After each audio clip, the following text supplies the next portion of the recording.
Hi friends, welcome back to Yuvarani's kitchen. నేను మీ శ్రావణి. ఈరోజు ఈ వీడియోలో మీకు బాదం హల్వా, అది కూడా ఒక మంచి రెస్టారెంట్ స్టైల్లో, ఏ మాత్రం కల్తీ అన్నది లేకుండా. అంటే కొంతమంది కొన్ని రెస్టారెంట్స్లో పాల్ పౌడర్, మైదా ఇలాంటివన్నీ వేసి ప్రిపేర్ చేస్తుంటారు. ఇలాగ ఏది కాకుండా ఒరిజినల్ హల్వా ఎలా ప్రిపేర్ చేయాలి, అది కూడా బాదం హల్వా, ఫుల్ వీడియో చూసి ఎలా ఉంది ఏంటి అన్నది ట్రై చేసి ఖచ్చితంగా కామెంట్ సెక్షన్లో కామెంట్ చేయండి. మీరు కనుక ఈ వీడియోని కనుక ఫుల్గా చూసారు అంటే ఖచ్చితంగా అయితే మీరు ట్రై చేయాలనిపిస్తుంది. సో ఫుల్ వీడియో చూసి ఖచ్చితంగా ట్రై చేసేసేయండి. పదండి రెసిపీని స్టార్ట్ చేసేద్దాం. ముందుగా ఒక బౌల్ తీసుకొని 1 కప్ ఆల్మండ్స్, ఇవి వచ్చేసి 50 గ్రామ్స్ ఉన్నాయండి. నియర్లీ 50 to 60 బాదం పప్పులు అయితే ఉన్నాయి. ఓకేనా, ఇదైతే ఒక 1 కప్ క్వాంటిటీ వస్తుంది. ఇప్పుడు ఈ పప్పులన్నింటినీ ఒక బౌల్లో వేసేసుకొని నెక్స్ట్ ఇప్పుడు మనం దీన్ని సోక్ చేసుకుంటున్నాం. ఇందులోకి వాటర్ని వేసేసుకొని నీట్గా ఒక 6 గంటల పాటు వదిలేసేయండి. ఒక 6 అవర్స్ పాటు వదిలేసారంటే అలా జస్ట్ పప్పును అలా ప్రెస్ చేయగానే పప్పు పీల్ అన్నది రిమూవ్ అయిపోతుందన్నమాట. సో చూశారు కదా, బాదం పప్పులు అన్నవి నీట్గానే ఉన్నాయి, ఏ మాత్రం వాటర్ కలర్ చేంజ్ అవ్వలేదు. కాబట్టి నేను ఇలాగే సోక్ చేసేసుకుంటున్నాను. కొన్ని బాదం పప్పులు డస్ట్గా ఉంటాయి కదా, అలా అనిపిస్తే ఒకసారి వాష్ చేసుకొని మరీ సోక్ చేసుకోండి. ఓకే, కప్లో వాటర్ అన్నది ఫుల్గా ఉండాలి. ఇక్కడ చూపిస్తున్నాను కదా, కప్కి ఫుల్గా అంటే బాదం పప్పుల కన్నా దాటి ఫుల్గా వాటర్ అనేది మస్ట్ అండ్ షుడ్గా ఉండాలి. సో ఇప్పుడు దీన్ని ఒక 6 అవర్స్ పాటు సోక్ చేసుకుందాం. లేదు మీకు టైం అయిపోతుంది అనుకుంటే 4 అవర్స్ కూడా సోక్ చేసుకోవచ్చు. కాకపోతే పీల్ అనేది అంత ఈజీగా రాదు, మనం హ్యాండ్తోనే నీట్గా తీసుకుంటూ రావాలన్నమాట. నాకు కూడా ఆఫీస్కి టైం అయిపోతుంది ఈరోజు అని చెప్పేసి ఓన్లీ 4 అవర్స్ మాత్రమే సోక్ చేసుకున్నాను. ఇప్పుడే పప్పులు చూసారు కదా, కొంచెం లైట్గా ఉబ్బి వచ్చింది. సో ఇప్పుడు మనం హ్యాండ్తోనే నీట్గా పీల్ని ఈజీగా రిమూవ్ చేసుకోవచ్చు. 4 అవర్స్ అయినా కూడా పర్లేదు, ఈజీగానే వస్తుంది. కాకపోతే 6 అవర్స్ అలా సోక్ చేసుకున్నారనుకోండి, జస్ట్ అలా పప్పుని ఇలా ప్రెస్ చేయడం ఆలస్యం, వైట్గా ఉండి లోపల పప్పు తనిగా వచ్చేస్తుంది, పైన లేయర్ అన్నది తనిగా వచ్చేస్తుంది. ఇంకా మీకు ఈజీ మెథడ్ చెప్పాలి అంటే, హాట్ వాటర్ ఉంటుంది కదా, పప్పుల్లోకి హాట్ వాటర్ని వేసి ఒక 2 అవర్స్ సోక్ చేసుకోండి చాలా, అది ఇంకా బిన్నె పీల్ అన్నది వచ్చేస్తుంది. ఇదే విధంగా ఈ 50 to 60 బాదం పప్పులు తీసుకున్నాం కదా, అన్నిటికీ పీల్ తీసేసుకొని అన్నీ ఒక బౌల్లోకి తీసేసుకుందాం.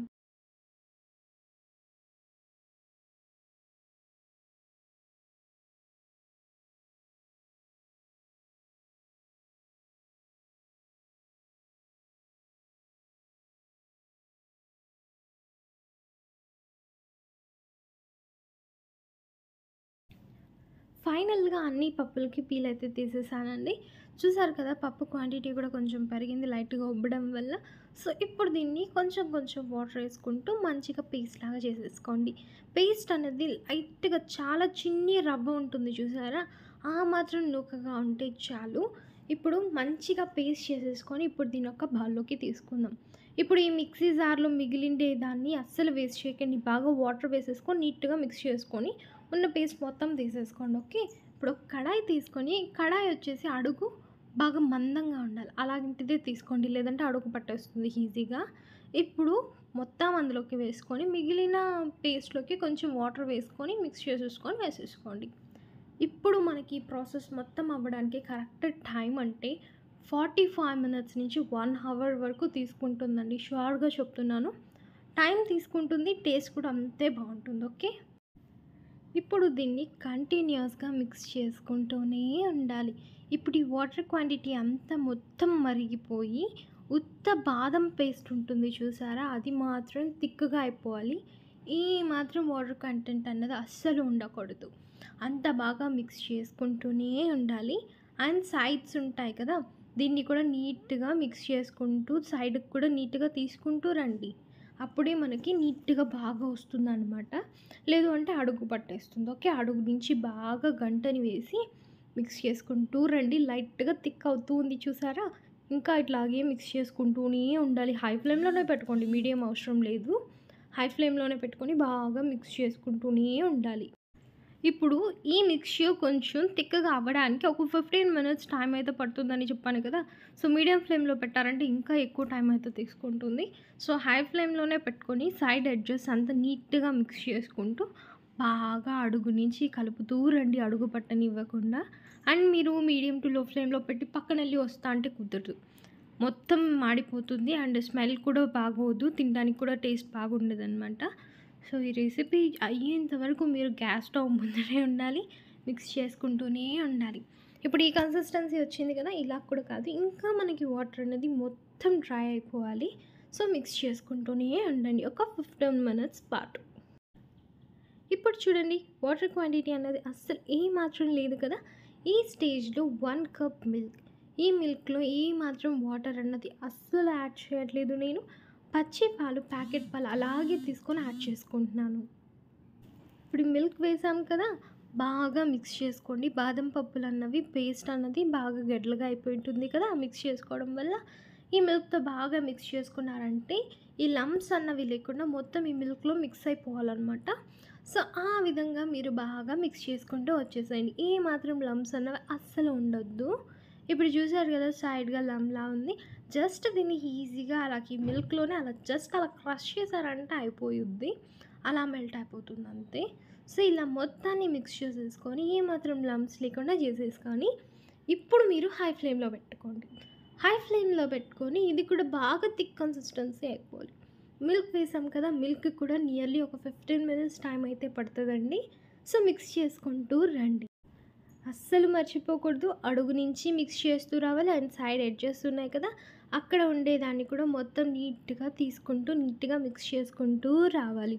మిక్స్ చేస్తూనే ఉండాలి, గుర్తుంచుకోండి, లేదంటే అడుగు మాడిపోతుంది, స్మెల్ వచ్చేస్తుంది, టేస్ట్ కూడా బాగోదు.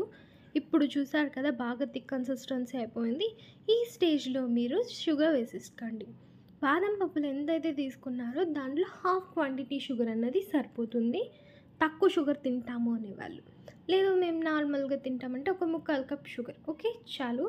ఇప్పుడు బాదం పప్పుల్లో ఒక 10 పప్పులు తీసేస్తే ఎంత క్వాంటిటీ ఉంటుందండి షుగర్, అంత వేసుకోండి చాలు. ఇప్పుడు చూడండి, షుగర్ మెల్ట్ అవ్వను లైట్ ఎల్లో కలర్ అనమాట, లైట్ గోల్డిష్ ఎల్లో కలర్ ఉంటుంది కదా, ఆ కలర్లోకి మెల్లగా టర్న్ అవుతూ వస్తుంది. మనం ఇక్కడ ఏ ఫుడ్ కలర్స్ కానివ్వండి ఏవి వేయలేదు, న్యాచురల్గా ఆ మిల్క్, బాదం పేస్ట్ ఇదంతా మిక్స్ అయ్యి షుగర్తో ఆటోమేటిక్గా ఒక మంచి గోల్డెన్ క్రీమ్ కలర్లోకి వచ్చేస్తుంది. సో దీన్ని ఇలాగే మిక్స్ చేసుకుంటూ రండి. ఇక్కడికైతే మనకు 15 minutes అయిపోతుంది, మొత్తం హాఫ్ అన్ అవర్ అయ్యింది. ఇప్పుడు కన్సిస్టెన్సీ చూసారు కదా, లైక్ పాల్ పౌడర్ పేస్ట్ లాగా అయిపోయింది. ఈ స్టేజ్లో మనం నెయ్యి వేసుకోవాలి. హోమ్ మేడ్ గీ వేస్తున్నాను, ఆవు నెయ్యి, అది కూడా చాలా టేస్ట్ బాగుంటుంది దీంట్లోకి. సో మొత్తం అయితే నేను ఇక్కడ గీ వచ్చేసి 8 tablespoons తీసుకుంటున్నాను. 8 spoons జస్ట్ ఒక స్పూన్ వేసుకోండి. ఈ గీ అంతా ఇందులోకి మిక్చర్లోకి మిక్స్ అయిపోవాలన్నమాట. వన్స్ మీకు ఈ గీ అంతా కనిపించకుండా మొత్తంలోకి మిక్స్ అయిపోతుంది చూసారా, ఇప్పుడు గీ ఏం కనిపించలేదు అన్నప్పుడు నెక్స్ట్ ఇంకొక టేబుల్ స్పూన్ తీసుకొని వేసేసుకోండి. ఇలాగా కంటిన్యూస్గా వేసుకుంటూనే ఉండాలి. ఇప్పుడైతే మనకి గీ ఎక్కడ కనిపించట్లేదు కదా, ఇప్పుడు ఇంకొక టేబుల్ స్పూన్ గీ అయితే యాడ్ చేసేసుకుంటున్నాను అంతే. ఇప్పుడు ఈ గీని కూడా నీట్గా మిక్స్ చేసుకుంటూ రండి.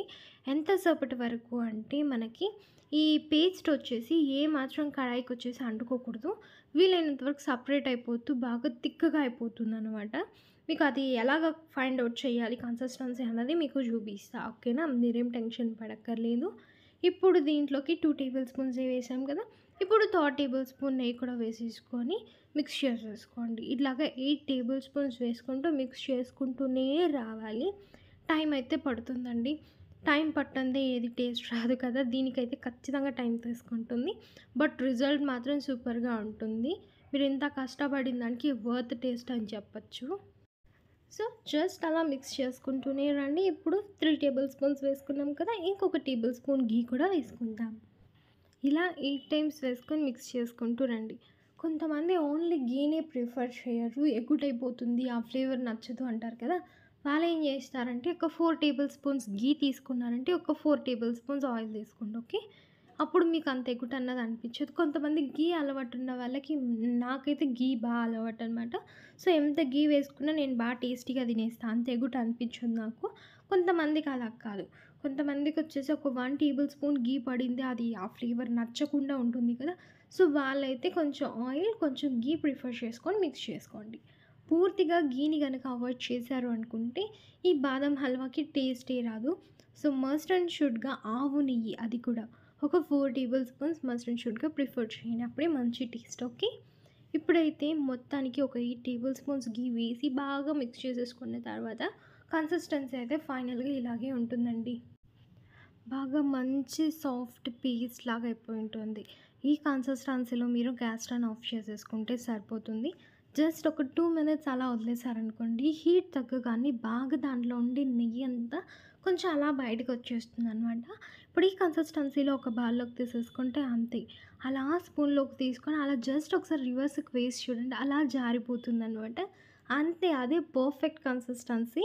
ఇప్పుడు దీన్ని మీకు నచ్చితే ఎలాగన్నా డెకరేట్ చేసుకోవచ్చు. నేనైతే ఇలాగే బౌల్‌లో రివర్స్ వేసేసుకొని లైట్‌గా కొంచెం పిస్తా పప్పులు, అలాగే లైట్‌గా కొంచెం ఆల్మండ్ గ్రేట్ చేసేసుకొని దాన్ని మొత్తం వేసేసుకుంటున్నాను. జస్ట్ ఒక్కొక్క పప్పే యూజ్ చేశాను. బట్ ఎంత హైలైట్‌గా చూడడానికి కలర్‌ఫుల్‌గా బావుంది కదా! మీరు కూడా మీ ఇంట్లో వాళ్ళకి ఇలా ట్రై చేసి పెట్టి చూడండి. చాలా బావుంటుంది. ఇఫ్ ఇన్ కేస్ మీకు ఏదైనా యూట్యూబ్ ఛానల్స్ ఉన్నాయి, మీరు కూడా ఇలాంటివి ట్రై చేయాలనుకున్నప్పుడు మస్ట్ అండ్ షుడ్‌గా ట్రై చేయండి. మంచి వ్యూస్ వస్తాయి అండ్ మంచి టేస్ట్, అసలు మీరు కూడా మిమ్మల్ని మీరే అప్రిషియేట్ చేసుకుంటారనమాట. ఓహ్! ఒక మంచి టేస్ట్ ఉన్న రెసిపీ మనం చేసాము అని చెప్పి మీ ఫుడ్ మీద మీకే కాన్ఫిడెన్స్ వస్తుందనమాట. మీ ఫుడ్ స్కిల్స్ మీద మీకే. సో, ఖచ్చితంగా ట్రై చేయండి. ఈవెన్ బిగినర్స్ అయినా కూడా చూడ్డానికి లెంతీగా ఉంటుంది వీడియో. ప్రాసెస్ కూడా లెంతీగా అనిపించొచ్చు. బట్ చాలా ఈజీ. వీడియోని 1కి 2 సార్లు చూసి ప్లెజెంట్‌గా అబ్జర్వ్ చేయండి. ఎలా చేస్తున్నాను ఏంటి అన్నది. నెక్స్ట్ మీరు ఈజీగా చేసేయొచ్చు. ఓకేనా? దీన్ని మీరు ఎలా స్టోర్ చేసుకోవాలి అంటే ఇలాగా సిల్వర్ ఫాయిల్ లేదు అనుకుంటే బటర్ పేపర్స్ ఇలాంటివి ఉంటాయి కదా! వాటిల్లో ఇలాగా జస్ట్ ఒక 2 టేబుల్ స్పూన్స్ వేసేసుకొని నీట్‌గా ఇలాగ మంచిగా ప్యాక్ చేసేసుకొని ఫ్రిడ్జ్‌లో కూడా స్టోర్ చేసుకోవచ్చు. మీరు బయట అలా పెట్టుకున్నారు అనుకోండి, ఒక 1 వీక్ వరకు బావుంటుంది. బట్ కొంచెం డ్రై అయితే అవుతుంది. అదైతే చెప్పేస్తున్నా ముందుగానే. సో, మీరు ఎంత ఎక్కువ ఘీ వేసుకున్నారంటే అన్ని డేస్ మీరు స్టోర్ చేసుకోవచ్చు. లేదు అనుకుంటే మీరు ఫ్రిడ్జ్‌లో పెట్టుకోవాలి అనుకుంటే ఇలా ప్యాక్ చేసేసుకొని పెట్టుకున్నారనుకోండి, 10 డేస్ ష్యూర్‌గా అలాగే మీరు యూజ్ చేసుకోవచ్చు. అసలు దీని టేస్ట్ ఉంది. అలాగా ఒక స్పూన్ తీసుకొని నోట్లో వేసుకుంటే అది గొంతులోకి ఎలా వెళ్ళిపోతుందో తెలియట్లేదు.